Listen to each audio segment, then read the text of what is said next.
opportunities for everyone, whether you're in Manchester or Liverpool or Cumbria or Lancashire or Preston, to come to the Looping the Loop, which will be in the vicinity of Old Trafford on the day that the torch relay starts its journey around the UK.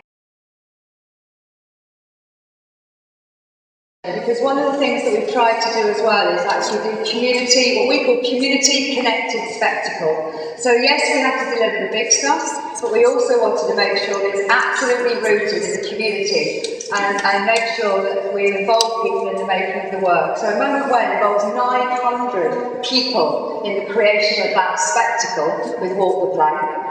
And Looping the Loop as well has commissioned community groups in the 1.5-mile radius around the Olympic venue so that they actually feel part of something which is coming to their hometown. So I think at the end of the day the programme is very broad. It's got national programmes, it's got regional programmes, local projects, and also a culmination point which is the UK Festival.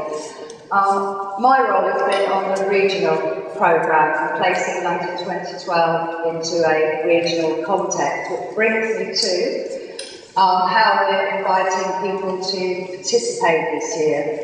We want people to go to the events, but more than that, we actually want them to have an additional audience experience, that kind of expanded and unexpected experience, which is what the people who come to are interested in the Olympics expect to see.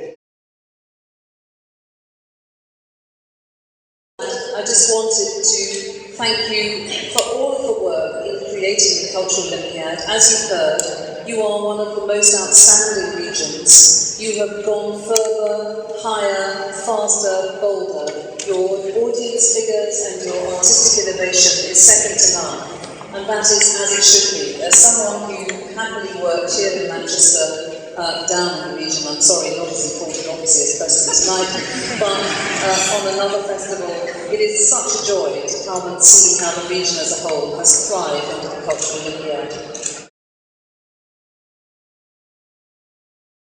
It's about giving us all free opportunities to dare, to try an artistic experience ourselves, to participate as well as be a member of the audience, to do something we've never ever tried before. Manchester and the North West have been leading the way, not just through the opening concert, but as you've heard, Preston gets the final fireworks display of the London 2012 Festival, and you're exporting some of your great regional assets elsewhere around the country.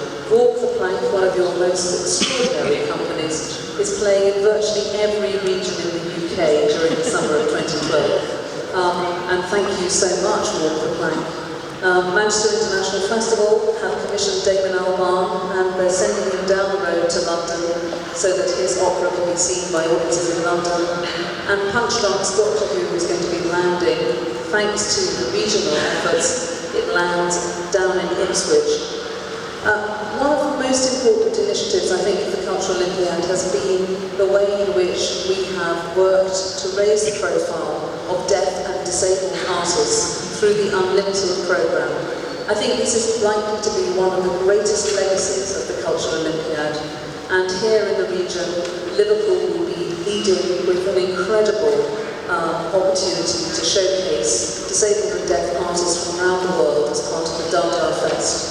And I'd like to thank any representatives from the Dada Fest that are here tonight.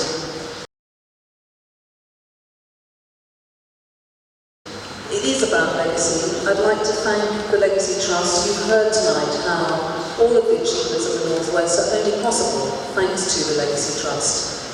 They have led the way with the Cultural Olympiad programme, and what they have started here will remain long after the summer of 2012 has gone. A lasting legacy for community members, for artists, and for communities. Something that I think everyone here should be really proud of. I'd also like to thank the Arts Council and all of the other supporters of the Cultural Olympiad. But most of all, I'd like to thank London 2012, because they have given us the once-in-a-lifetime opportunity that has made this possible. I'm going to talk now to Yvette Matter, and I'd like to invite you to come and join me, because the reason that the Cultural Olympiad has been such a success is because we trust and we follow great artists. So can you start by just explaining why a rainbow and why a project with such incredible ambition and scale? Thank you so much. I actually witnessed an incredible rainbow in 2007. It was New Year's Day, and I'd been working, I come from film, I'd been working doing a project actually at the Baltic in the Northeast, in Gateshead, and had started to play with light as a way to express myself. And when I saw this rainbow in 2007, it just completely changed my life on many levels. And I decided at that moment that I was going to create a rainbow, which is completely insane in a way. And I realized how insane a proposition it was, because it took me 2 years to kind of pull it all together. But at some point I discovered the brilliance of laser light and the technology of laser light, and how the scale and the power of laser light and kind of the sublime nature of laser light could translate in creating this vision that I wanted to do. Anyway, it is a great pleasure to be here. It's a very special day. But it's also particularly good for me to be here because I have a strong Northwest connection. It does feel like coming home. It's the first home that I actually remember. My parents moved here to Blackpool actually when I was 3 years old. We lived at the intersection of Talbot Road and Devonshire Road, for those of you who know Blackpool, during that time. And we always came back for holidays because my gran and grandpa lived just by the North Pier. And my grandpa actually owned the Jokes and Magic Shop on the North Pier, so I have great memories of the Northwest. I love the Lake District, and I'm particularly excited about the start of the 2012 festival with Lakes Alive, Windermere. It's going to be very, very special indeed. And so what I want to say is thank you to you for all the hard work and effort you're doing. The foundations we've laid for this park to have an amazing celebration, to feel like the games all happen in London, it's happening here. So a huge tribute to you. Thank you for being part of it. It's an amazing journey. I say it's nostalgic, it hasn't finished yet, there's still lots of hard work to do. But it feels like a really important point to say thank you. I think it's going to be amazing.